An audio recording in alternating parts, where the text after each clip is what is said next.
أعوذ بالله من الشيطان اللعين الرجيم. بسم الله الرحمن الرحيم. الحمد لله رب العالمين. الصلاة والسلام على سيدنا وشفيعنا أبي القاسم محمد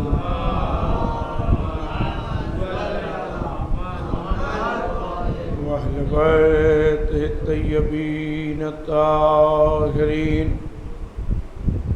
لعنة الله على أعدائهم أجمعين من يومنا هذا إلى قيام يوم الدين.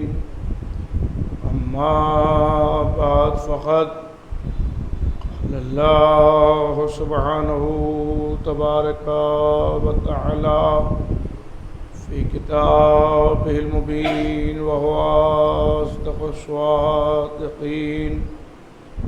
هو الذي بعث في الأمين رسولا منهم يتلو عليهم آياته ويزكيهم ويعلمهم الكتاب والحكمة وإن كانوا من قبل لفي ضلال مبين. صلوات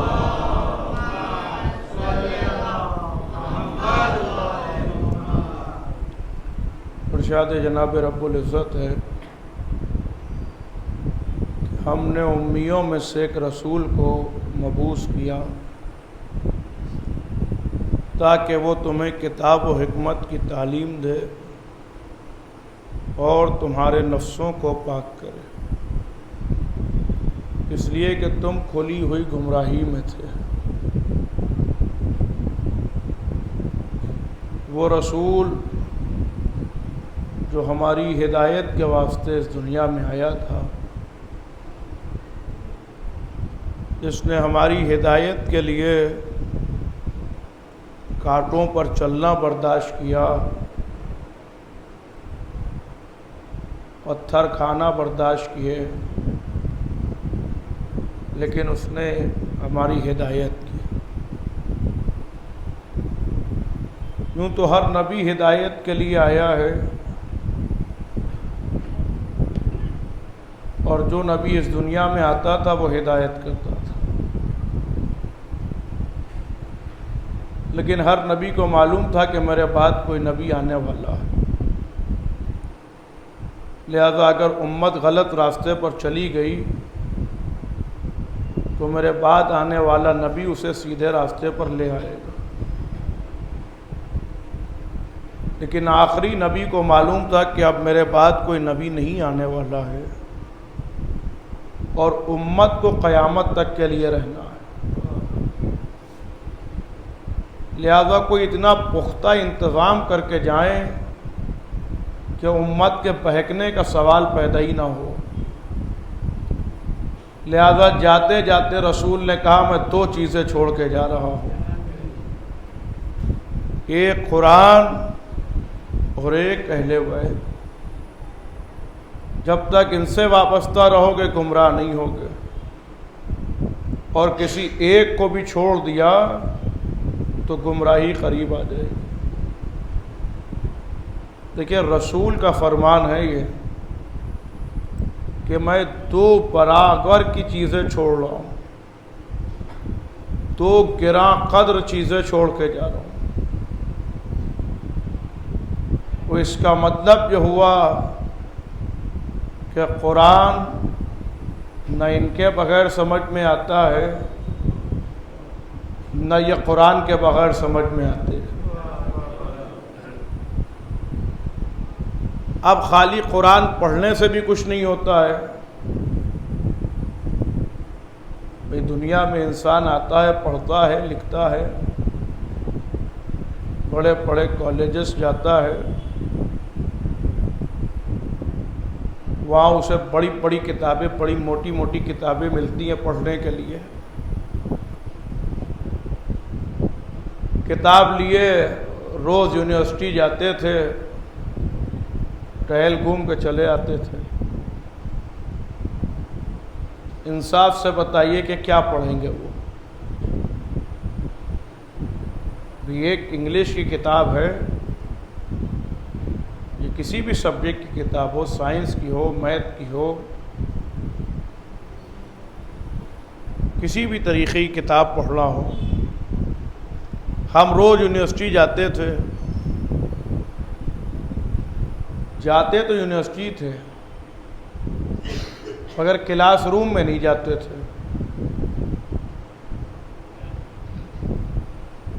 شاید میری بات پہنچ جائے۔ روز یونیورسٹی جاتے تھے، کلاس روم میں جاتے ہی نہیں تھے۔ انصاف سے بتائیے، چاہے جتنی بڑی کتاب ہو، چاہے جتنی چھوٹی کتاب ہو، سمجھ میں آئے گی؟ خالی کتاب کو دیکھتے رہیے پھر اور روز چکر لگاتے رہیے۔ بس یہی ماجرا یہاں بھی ہوا۔ کہہ تو دیا کتاب کافی ہے،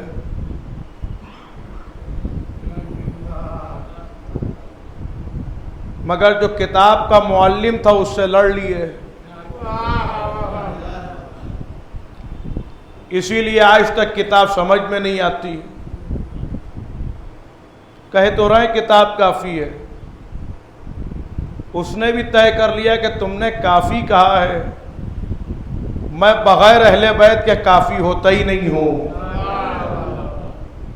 جب تک اہل بیت سے رشتہ نہیں ہوگا میں سمجھ میں نہیں آؤں گا۔ اور پھر اپنے لیے تو کہتے ہیں کہ صاحب ہم کتاب والے ہیں، اور ہمارے لیے کہتے ہیں کہ یہ تو ان کا کوئی کتاب سے کوئی رشتہ تھوڑی ہے، قرآن کو نہیں مانتے، شیعہ قرآن کو نہیں مانتے، شیعہ قرآن کو نہیں مانتے۔ اور شیعوں سے زیادہ قرآن کو کون مانتا ہوگا؟ کہ بالکل اسی انداز سے سنیے گا، شیعوں سے زیادہ قرآن کو کون مانتا ہوگا اور کون جانتا ہوگا؟ اس لیے کہ شیعوں سے زیادہ قرآن کا گہرا رشتہ ہی نہیں ہے کسی کا۔ ہمارا تو اتنا گہرا رشتہ ہے قرآن سے کہ ہم نے قرآن کے نقطے تک کو نہیں چھوڑا ہے۔ ہم نے قرآن کے نقطے کو بھی نہیں چھوڑا۔ اب جن کی سمجھ میں نقطہ نہ آیا ہو ان کی سمجھ میں قرآن کہاں سے آ جائے گا؟ صلوات پر محمد و آل محمد۔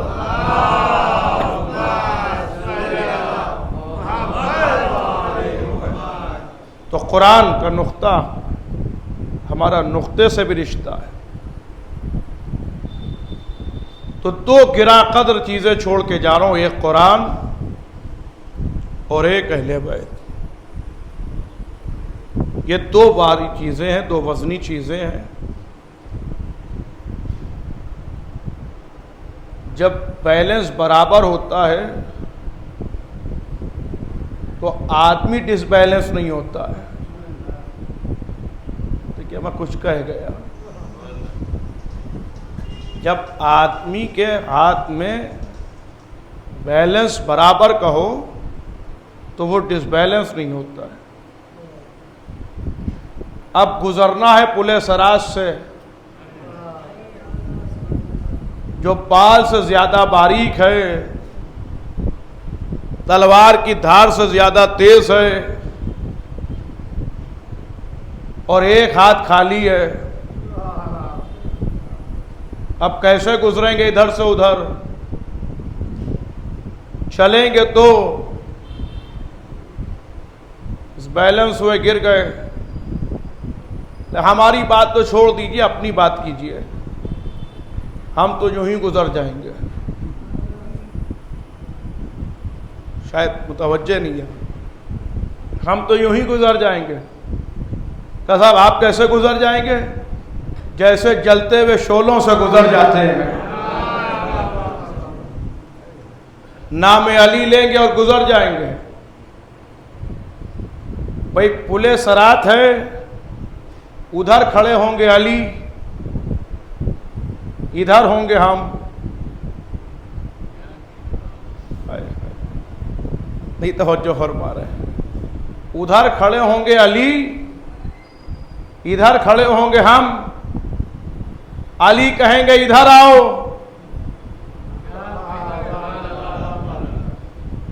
تو ہم ادھر پہنچ جائیں گے۔ اب جنہوں نے علی کو پکارا ہی نہ ہو وہ کیا کریں گے بیچارے؟ تو ہمارا قرآن سے بڑا گہرا رشتہ ہے۔ دیکھیے بہت اطمینان سے سنیے، قرآن سے ہمارا بڑا گہرا رشتہ، اور قرآن جس کی سمجھ میں آ گیا پھر وہ ان کو سمجھ لے، اس لیے کہ قرآن کچھ ہے ہی نہیں سوائے قصیدہ اہل بیت کے۔ یہ اٹھے تو آیت، یہ بیٹھیں تو آیت، یہ چلیں تو آیت، یہ سوئیں تو آیت، یہ جاگے تو آیت، یہ انگوٹھی دیں تو آیت، یہ روٹی دیں تو آیت، یہ ستارے کو بلائیں تو آیت، یہ سورج کو پلٹائیں تو آیت، یہ چاند کے ٹکڑے کریں تو آیت، یہ اولادیں دیں تو آیت، یہ تلوار چلائیں تو آیت، ارے یہ بستر پر سو کے مرضیہ خریدیں تو آیت۔ کوئی فرق نہیں ہے، دو برابر کی چیزیں چھوڑی۔ شاید میرا جملہ پہنچے، پرسوں کی تقریر شاید یاد ہو آپ کو، ایک جملے سے اپنی بات کو ملا رہا ہوں، غور کیجئے گا۔ بھائی رسول لے کے کیا آئے تھے؟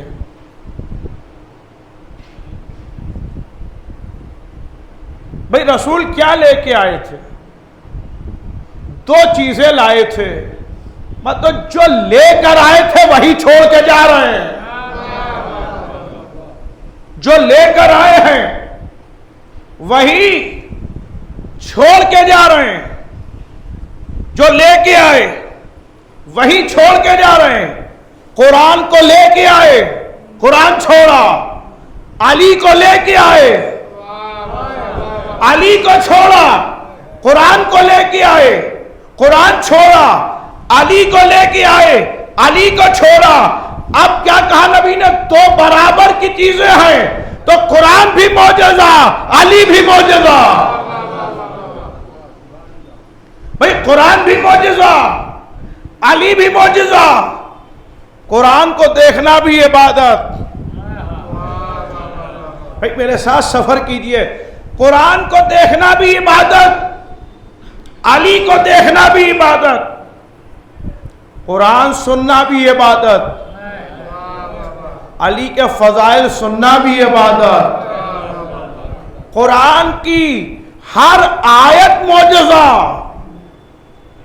علی کے گھر کی ہر فرد معصوم، چھوٹی سے چھوٹی آیت ہو وہ بھی معصوم ہے۔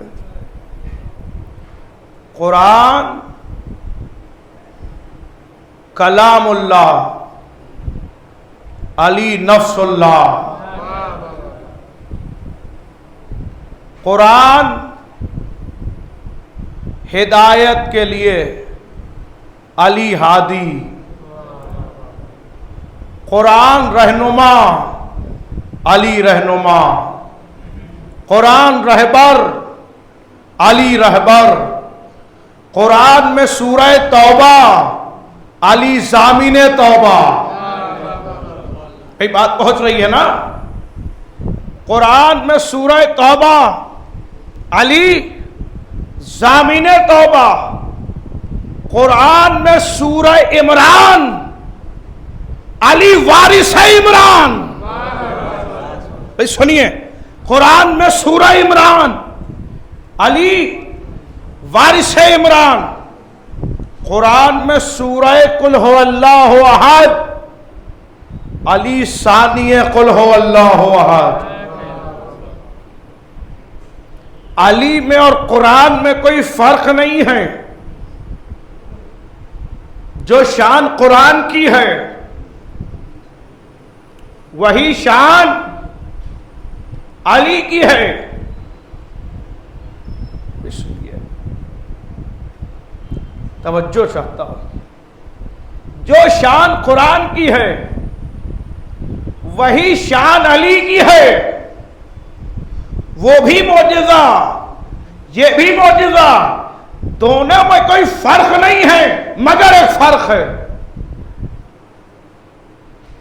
بھائی، دونوں میں کوئی فرق نہیں ہے مگر ایک فرق ہے، اور وہ فرق یہ ہے کہ بیٹھے ہوئے خالی قرآن قرآن کہتے رہیے، یہ عبادت نہیں ہے، مگر بیٹھے ہوئے علی علی کہتے رہیے۔ صلوات بر محمد و آل محمد۔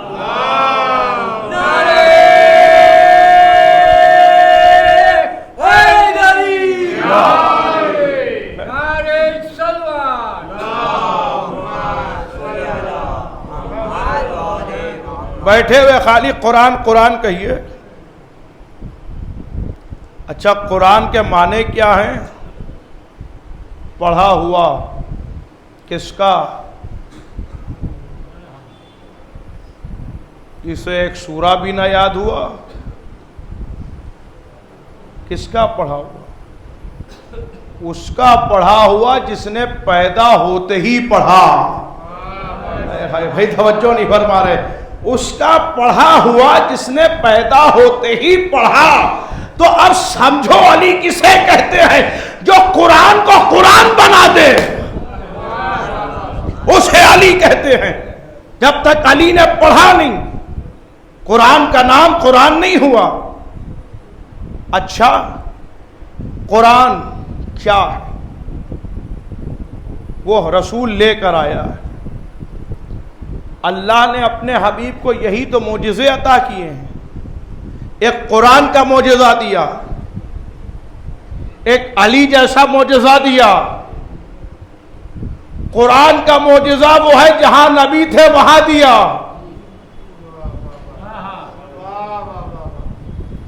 علی میدان، نبی میدان میں ہیں، آیت میدان میں، نبی بستر پہ ہیں، آیت بستر پہ ہے، نبی مسجد میں ہیں، آیت مسجد میں ہے، نبی ممبر پہ ہیں، آیت ممبر پہ ہے، نبی جنگ کے میدان میں ہیں، آیت جنگ کے میدان میں ہے، نبی بستر پہ ہیں، آیت بستر پہ ہے۔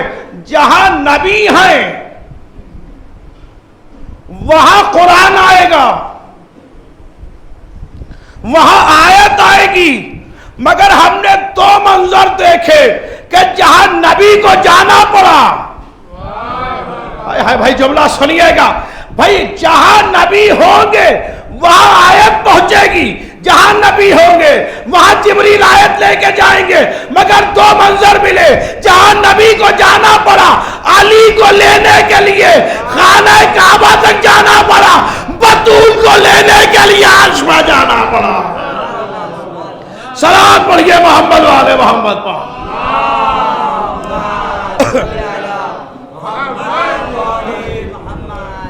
علی کو لینے کے لیے کعبے کے باہر گئے اور بطول کو لینے کے لیے عرش پر گئے۔ بتایا یہ آیتیں کبرا ہیں، بڑی آیتیں، انہیں لینے کے لیے وہاں گئے نبی۔ میں معراج نہیں پڑھ رہا ہوں، گھبرائیے گا نہیں، صلوات پڑھیے محمد والے محمد پر۔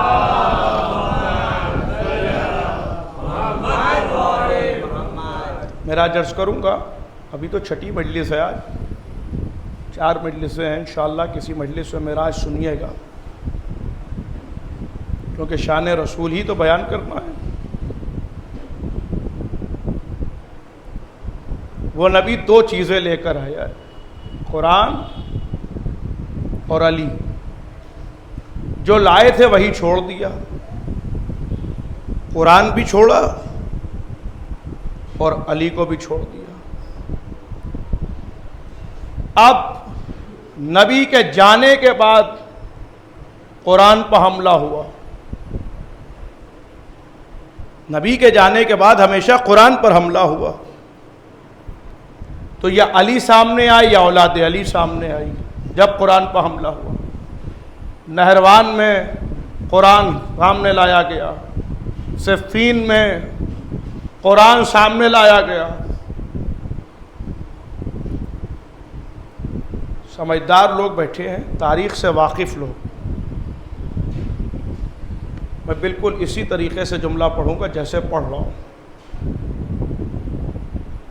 آپ کتنا بیدار ہیں یہ آپ کو جاننا ہے۔ نہروان میں قرآن مقابلے پر لایا گیا، صفین میں قرآن، کربلا میں قرآن جھٹلایا گیا۔ اس کے بعد جب امام سجاد دربار میں پہنچے اور جب انہوں نے بولنا شروع کیا تو اذان دلوائی۔ اب ہماری سمجھ میں آیا کہ اہل بیت کے مقابلے پر انہیں بھی معلوم ہے کہ کوئی بشر نہیں آ سکتا ہے۔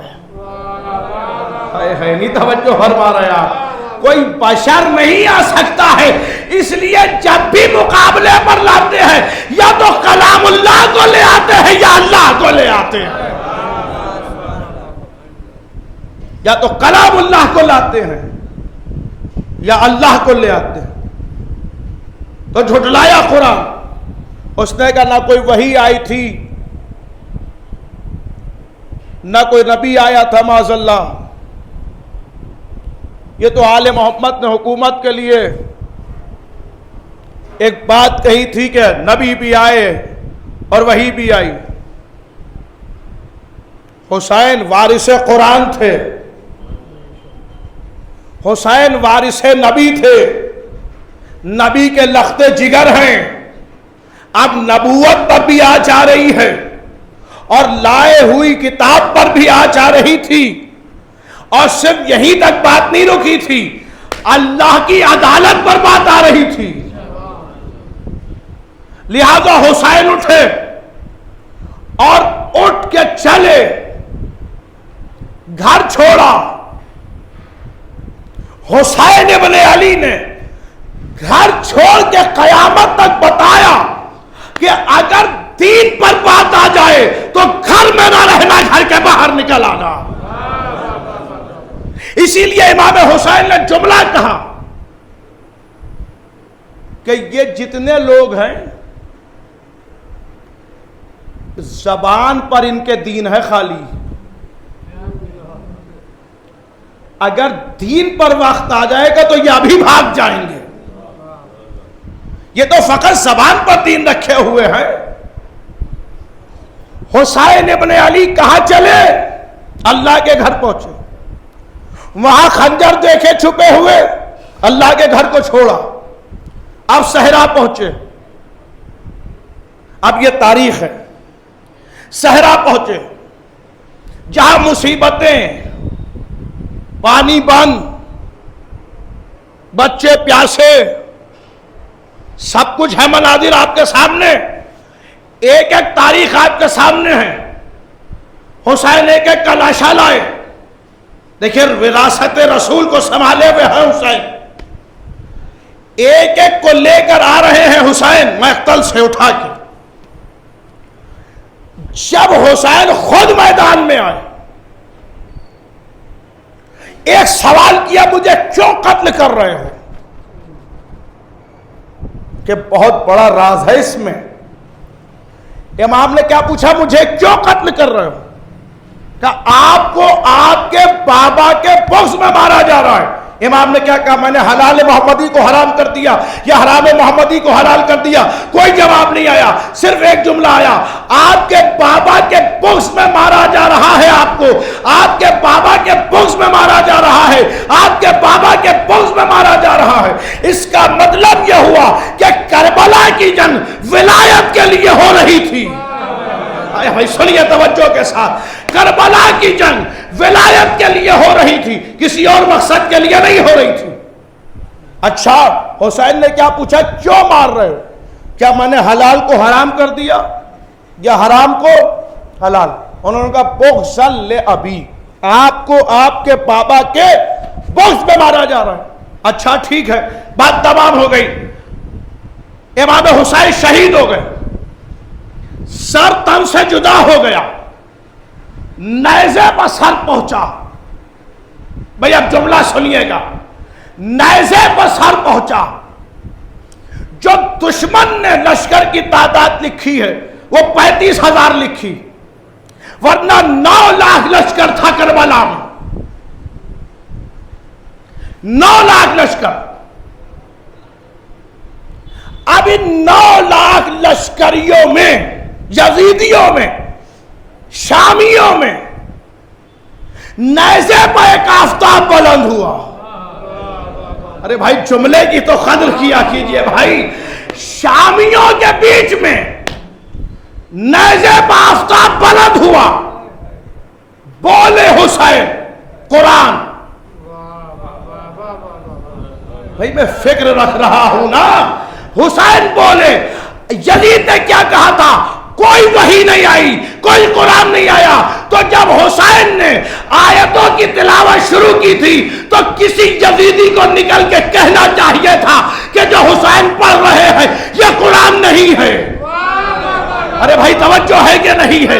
کسی یزیدی کو نکل کے کہنا چاہیے تھا کہ حسین جو پڑھ رہے ہیں یہ قرآن نہیں ہے. کسی یزیدی کا نہ بولنا اس بات کی دلیل ہے کہ جو حسین کہہ دیتے ہیں وہی قرآن بن جاتا ہے. اور وہ قرآن کیوں نہ بنتا؟ اس لیے کہ بیٹے بھی تو اسی کے ہیں.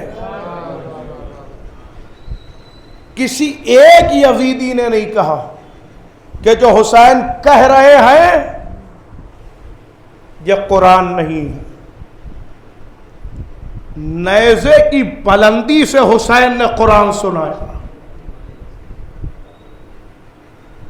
اور سورہ بھی چنا. انتخاب کیا تو کون سا؟ کہف، جس میں زندوں کا تذکرہ ہے. بھائی توجہ فرما رہے ہیں. جس میں زندوں کا تذکرہ ہے. حسین نے سورہ کہف کی تلاوت کر کے بتایا زمانے والوں تم میری رگیں کاٹ سکتے ہو مگر میرا رشتہ اس سے نہیں توڑ سکتے ہو. میرا اس سے رشتہ بہت گہرا ہے. یہ رگیں تو کٹ سکتی ہیں مگر اس سے جو رشتہ جڑا ہوا ہے وہ نہیں کاٹ سکتے. اب سمجھے خدا کتنا قریب ہے. اتنا قریب تھا کہ جب حسین تلوار چلا رہے تھے تو کیا آواز آئی تھی؟ یا ایتھا النفس المطمئنہ ارجعی الی ربک راضیۃ مرضیہ. اے نفس مطمئنہ پلٹا، میں تجھ سے راضی، تو مجھ سے راضی ہو جا. شاید اس جملے کی لطافت کو سمجھ لے آپ. یا ایتھا النفس المطمئنہ، اے نفس مطمئنہ. اس عصر کے ہنگام میں بھی جس کا نفس مطمئن ہو اسے حسین کہتے ہیں.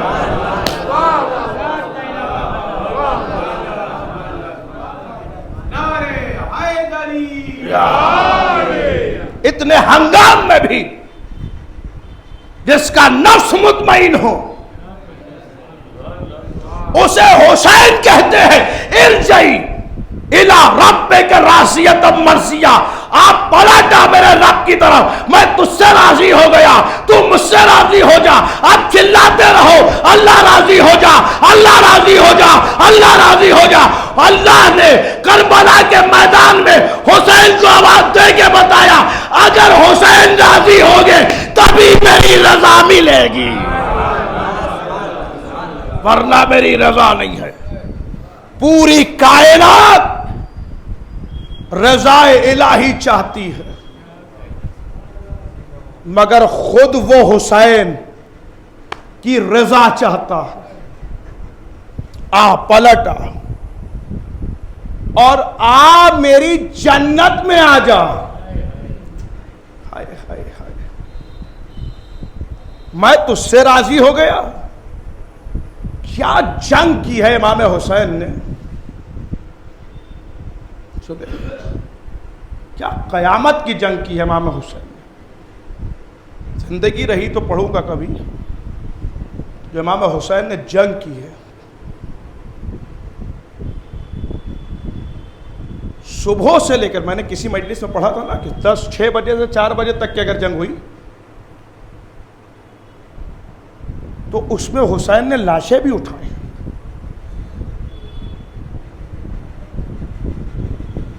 جب رخصت, بھائی میں مصائب روک کے پڑھ رہا ہوں, یہی مشکل ہے ہمارے لیے کہ مصائب آ جاتے ہیں اور آنکھوں میں آنسو آنے لگتے ہیں, اس لیے بہت روک کے اپنے کو پڑھنا پڑتا ہے. رخصت آخر کے لیے آئے. بیٹے نے پوچھا کون کون, سب گئے, ختم ہو گئے, سب مارے گئے. ایک ایک کو پوچھا نا. اتنی باتوں کے بعد, رخصت کے بعد, لیکن میں جملہ سنی ہے, جب امام رخصت آخر کے لیے آئے تو امام سجاد نے کہا کہ قسم خدا کہ میں اپنے بابا کو پہچان نہیں پایا. کیوں نہیں پہچان پائے؟ چہرے پر خون تھا, امامے کے پیچ کٹے ہوئے تھے, ہاتھوں میں قبر اصغر کی خاک تھی, سینے پر علی اکبر کا لہو تھا. اتنے مناظر کے بعد جب علی کے لال نے تلوار نکالی, ہائے بھائی سنیے, توجہ چاہتا ہوں, تو فوج یہ کہہ رہی تھی روکو. دیکھنے والے یہ دیکھ رہے تھے یہ وہی لڑ رہا ہے جس نے جوان کی میت اٹھائی ہے, یہ وہی لڑ رہا ہے جس نے 6 مہینے کی تربت بنائی ہے. دیکھنے والوں نے یہاں تک دیکھا اور حسین اس طریقے سے لڑ رہے تھے کہ میمنے پر آتے تھے تو میسرے پر الٹ دیتے تھے, میسرے پر آتے تھے تو میمنے پر الٹ دیتے تھے. اور جو قلب لشکر میں اترے تو اترتے چلے گئے. ایسا لگتا تھا, ہائے ہائے کیا جملہ ہے تاریخ کا. حسین اس انداز سے جنگ کر رہے تھے کہ ادھر سے ادھر جو جاتے تھے تو شامی سمجھتے تھے کہ سر سے کوئی بجلی گزر گئی. اور یہ معاہدہ ہوا تھا امام حسین میں کہ ایک ایک کر کے بھیج. پہلے ایک ایک آئے, پھر 2 پھر 3 پھر 7 پھر 100.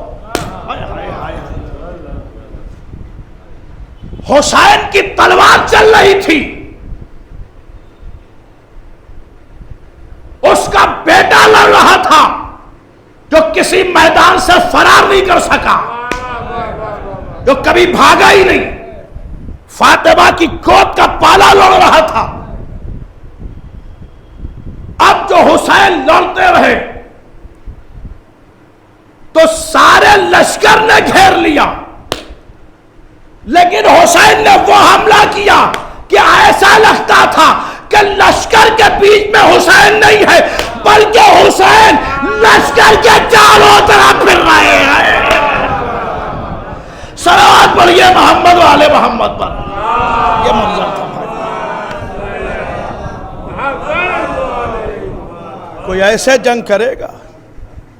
کس انداز کی جنگ کی ہے حسین ابن علی نے.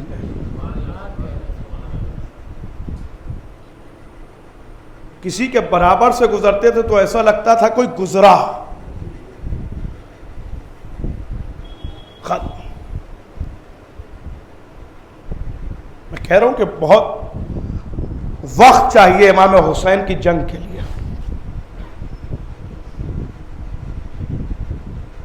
جس نے اتنے لاشیں اٹھا کے جنگ کی ہو, کیا منظر رہا ہوگا. اور پھر جو آخری حملہ کیا ہے نا امام حسین نے, جب لڑتے لڑتے فرات تک پہنچ گئے تو شیر نظر آ گیا. شیر کو دیکھا اور دیکھ کے کہا عباس پیاسے کی لڑائی دیکھی؟ اے عباس تمہیں جنگ کی بڑی تمنا تھی، تم لڑے نہیں ہو، لو یہ حملہ تمہاری طرف سے۔ ہائے ہائے بھائی جملہ سنیے، یہ حملہ تمہاری طرف سے، ابھی تک حسین اپنی طاقت سے لڑ رہے تھے، اب جو حملہ کیا تو عباس کی طاقت کو سمیٹ کے حملہ کیا۔ سوچئے کیا منظر رہا ہوگا۔ الٹ دیا، فوج پھنس بھاگ رہی ہے، جو سامنے آتا تھا وہ کہتا تھا امان دے دو، دہائی دیتا تھا اکبر کا واسطہ جنگ روکو، قاسم کا واسطہ جنگ روکو، لیکن تلوار حسین چل رہی تھی۔ کسی بہت بزرگ خطیب کا جملہ ہے،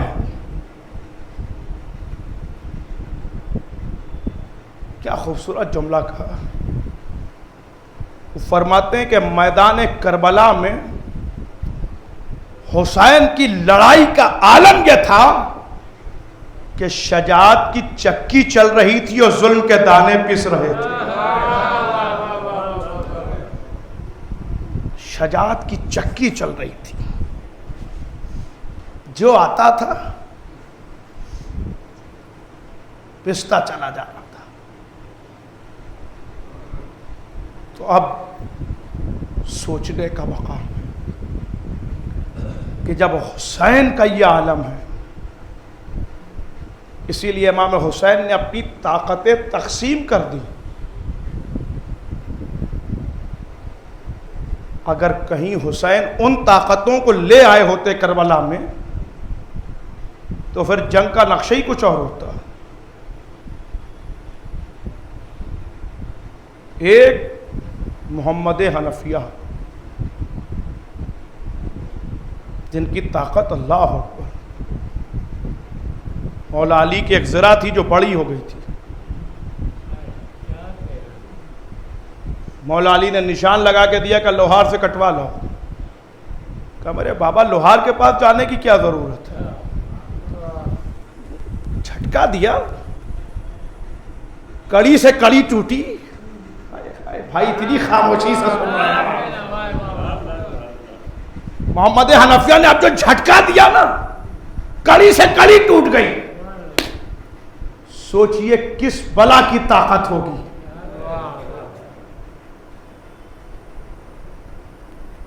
جناب عبداللہ، جناب زینب کے شوہر، جن کے والد کی شجاعت کے قصے، جناب جعفر، جس میدان میں علی اور جعفر آ جاتے تھے پھر کسی کو لڑنے کی ضرورت نہیں ہوتی، اس کے بیٹے ہیں تیسرے حضرت مسلم، جنہیں امام نے سفیر بنا کے کوفے بھیج دیا، جن کی طاقت کا اندازہ تو اس سے لڑائیے کہ شجاع کے لیے میدان میں لڑنا آسان ہے مگر کوفے کی گلیوں میں لڑنا۔ حضرت مسلم کوفے کی گلیوں میں لڑ رہے ہیں۔ طاقت سنیں گے حضرت مسلم کی، یاد رہ جائے گا جملہ تاریخ کا، اور جب یاد آئے میری ذاکری کے لیے دعا کیجیے گا۔ میں کوئی آپ سے دعا نہیں کہتا، بس یہ دعا کیجیے گا کہ اس منبر سے جب بھی بیان ہو تو حق اہل بیت ہی بیان ہو۔ حضرت مسلم کی طاقت اتنی تھی، تلوار کی بات نہیں کر رہا ہوں، بازوؤں میں اتنی طاقت تھی حضرت مسلم کے کہ جس کا پٹکا پکڑ کے اچھال دیا۔ بھئی سنیے جملہ سنیے، جس کا پٹکا پکڑ کے حضرت مسلم نے اچھال دیا، جب تک وہ نیچے آتا 10 اوپر جا چکے ہوتے تھے۔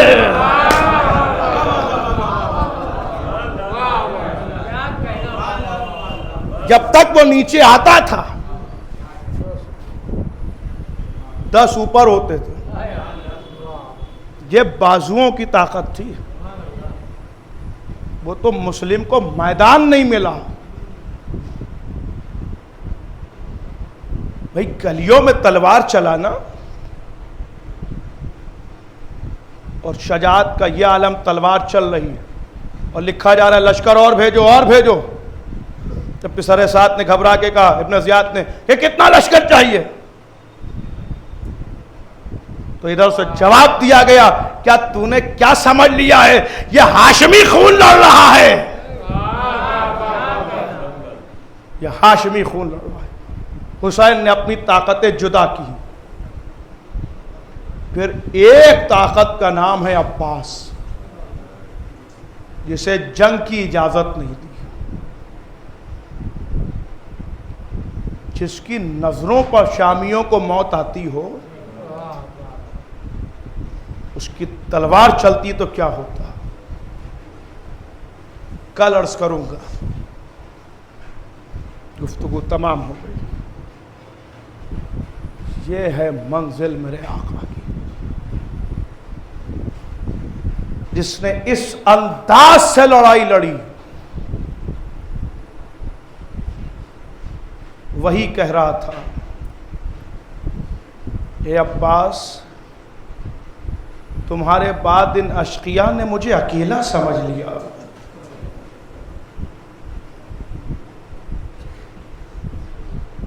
اے عباس،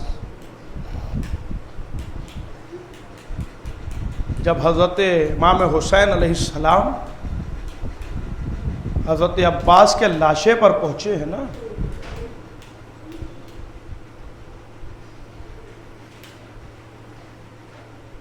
ایک مرثیہ پڑھا امام حسین. سنیں گے کیا مرثیہ پڑھا؟ آپ میری طرح متوجہ رہیں. مرثیہ ہے امام حسین. میں سمجھتا ہوں مصائب اسی پر ختم ہو جائیں گے. کمر جھک چکی ہے،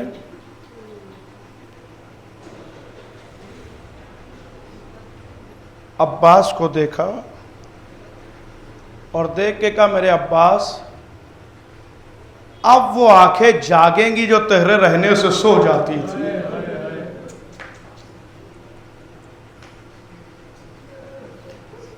اور وہ آنکھیں چین سے سوئیں گی جو تیرے خوف سے جاگتی تھی. یہ مکمل مرثیہ ہے میرے عزیزو. اور یہی ہوا. عصر کے بعد سکینہ سو نہیں پائی. زینب کبریٰ کو کب نیند آئی کوئی تاریخ نہیں لکھ سکی.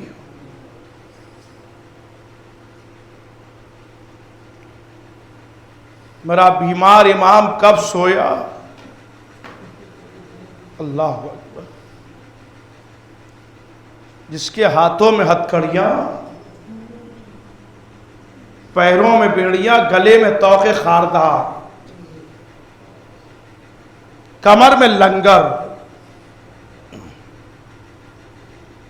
بس سنیے عزیزو، رونے کے لیے کافی ہے. رونے کے لیے کیا، مر جانے کے لیے کافی ہے فقرہ. کمر میں لنگر، قافلہ چل رہا ہے، دھوپ کی شدت سے ہتھکڑیاں جلنے لگی، بیڑیاں جلنے لگی، توق جلنے لگا. تو میرا امام ایک سائے میں آ گیا. تو شبر نے جیسے ہی دیکھا تاغیانے کو نچاتا ہوا آگے بڑھا. سید سجاد تم سائے میں کیسے بیٹھ گئے؟ میرے امام کو پھر دھوپ میں لے کر آیا. یہی سبب ہے کہ میرا امام زندگی بھر ایک فقرہ کہہ کے روتا رہا، ہائے میری پیاسی بہن سکینہ، ہائے میری پیاسی بہن سکینہ. کسی نے پوچھا مولا پانی تو آتا تھا قید خانے میں، پھر تیری بہن پیاسی کیسے رہ گئی؟ امام نے کہا سنو، میری بہن کے بعد جب پانی آتا تھا تو وہ میرے پاس آتی تھی اور آن کے کہتی تھی بھیا تمہاری ہتھکڑیاں چل رہی ہوں گی، ذرا ہتھکڑیاں آگے بڑھاؤ. میری بہن پانی میری ہتھکڑیوں پر ڈال دیتی تھی. اے بھیا شاید تمہیں آرام مل جائے اس لیے میری بہن پیاسی دنیا سے گزر گئی. سَيَعْلَمُ الَّذِينَ ظَلَمُوا أَيَّ مُنقَلَبٍ يَنقَلِبُونَ إِنَّا لِلَّهِ وَإِنَّا إِلَيْهِ رَاجِعُونَ. رضاً بقضائه والتسلیم لامرہ. معبود ہماری اس عبادت کو قبول فرما، جو مقروض ان کے قرض کو عطا فرما، امام زبان کے ظہور میں تعجیل فرما. ربنا تقبل منا انک انت السمیع العلیم. ماتم حسین.